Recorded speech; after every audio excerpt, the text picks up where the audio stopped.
Alright guys, Gemini back with another video, and I hope you're all having a wonderful day.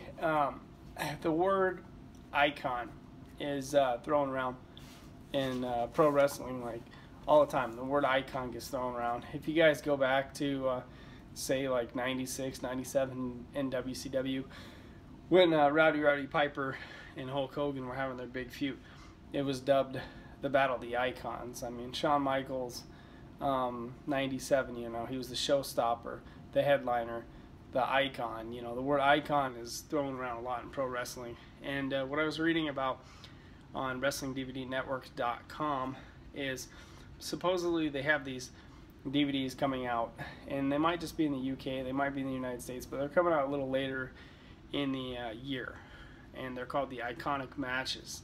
And they're featuring Roman Reigns, and they're featuring John Cena.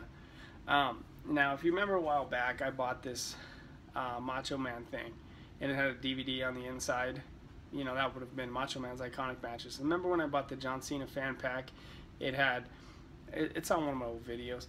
It had the figure, it had the dog tags, and it had the DVD, and they called it Iconic Matches. Now they're just releasing the DVDs from those fan packs a little bit later this year. Now, you have to be just a tad bit careful when you throw the word iconic around. John Cena, yeah, I can see him being iconic because of the accomplishments that he's made in pro wrestling, the fame he's garnered, the WrestleManias he's main evented, traveled the globe, household name, the great legacy of matches for John Cena through the year. You can consider him in wrestling an iconic figure. And I say that hesitantly because, I mean, when you say icon in wrestling, you have to think about guys like, and I can name 5 icons right now: Shawn Michaels, Undertaker, Bret Hart, Ric Flair, Hulk Hogan. Those would be icons. To release a DVD, iconic Roman Reigns match. He hasn't had any iconic matches. For one, it's not necessarily Roman Reigns' fault.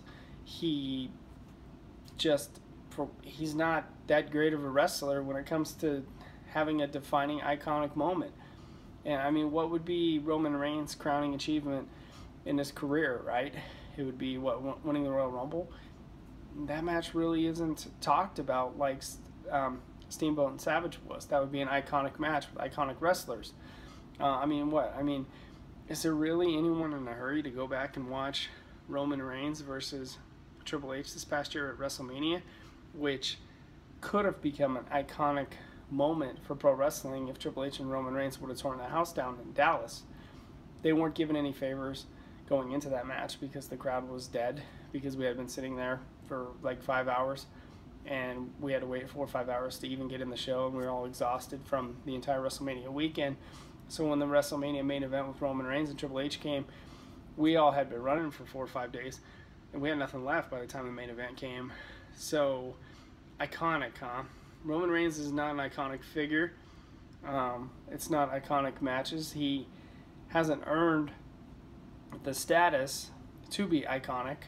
His DVDs will not be iconic, and his matches certainly aren't iconic. It's not. It's a marketing ploy.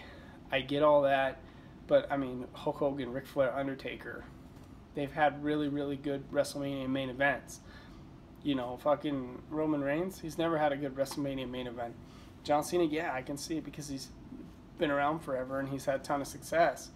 So anyways, I just think that WWE should be just a tad bit more careful when they name a DVD iconic matches, because the word icon should be reserved for special moments and special wrestlers, and Roman Reigns is not one of them.